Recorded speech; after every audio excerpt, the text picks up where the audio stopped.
everyone. My name is Ali Gufron from Financial Management Special Case Class by Professor Roy Sembel.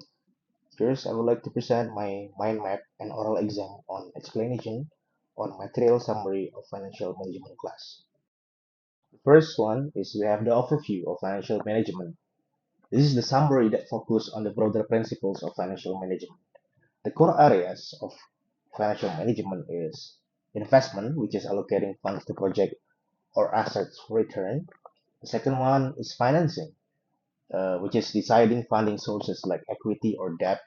And then there's a dividends, balancing profit distribution with reinvestment, and financial analysis, which is using the tools like ratio analysis for the performance review.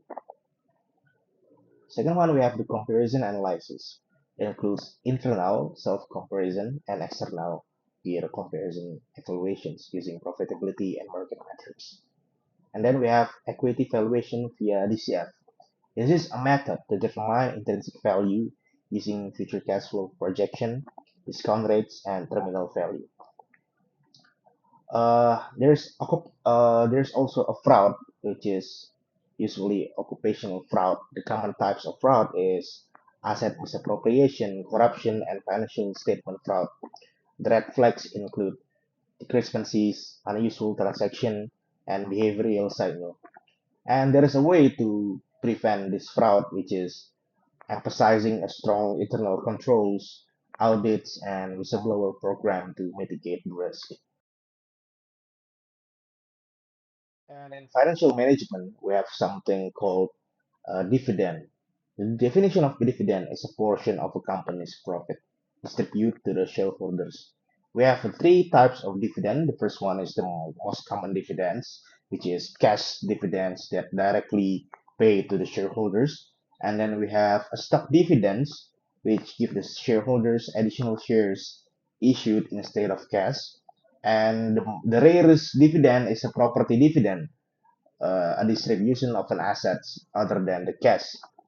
And there is a factors affecting dividend policy. The first one is profitability, which is company's ability to generate profits, and liquidity, availability of cash to pay dividends. Also, growth opportunities, preference to reinvest profit for growth, and also a debt level. The high debt may limit the dividend payment. Also, the last one we have the condition of the market or market conditions, which is economic environment influencing the payout.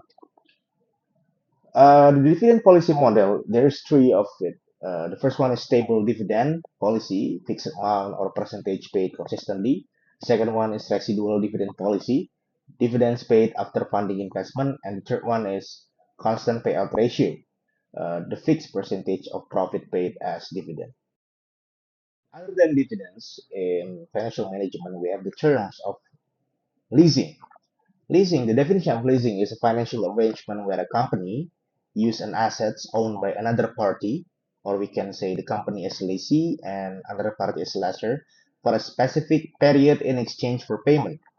There is three types of lease. The first is operating lease, which usually a short-term lease as return at lease end. The lessor retains ownership. The second one is finance lease or capital lease. It's a long-term. Lessee assumes risk and reward, option to purchase at end. And the third one is sale and lease back. Company sells an asset and lease it back to free up capital.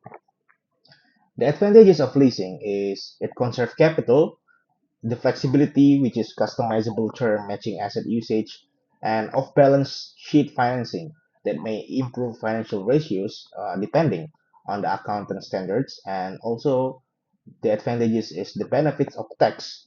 Lease payment may be deductible. The disadvantage of leasing is the cost. The cost can be more expensive over time, and the lack of ownership, also the obligation, binding lease agreements regardless of asset necessity.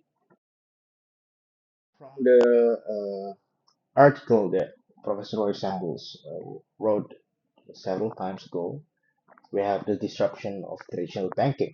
The challenge is the financial markets enabling direct investor-borrower interaction, which is this activity bypassing the role of the banks. and technological advancement, facilitating new financial tools outside traditional banking.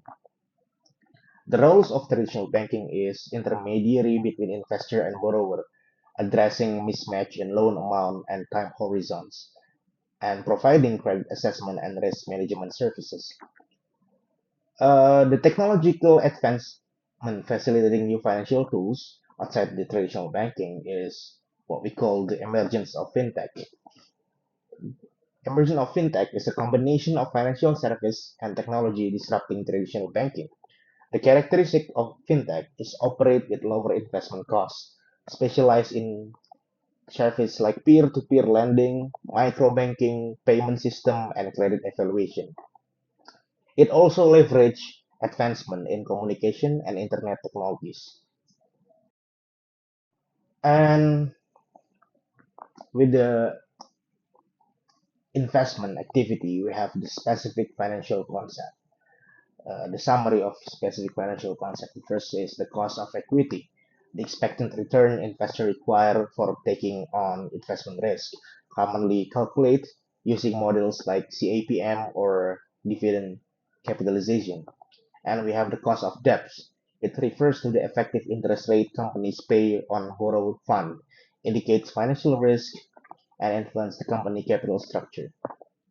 The third one is operating expense. Day-to-day expense like salaries, rent, and utilities essential for the business operations. The proper management is critical to remain competitive without compromising quality. And we also have the WACC or weighted average cost of capitals. It represents the average cost of companies' equity and debt and highlight the importance of balancing debt and equity for efficient financing.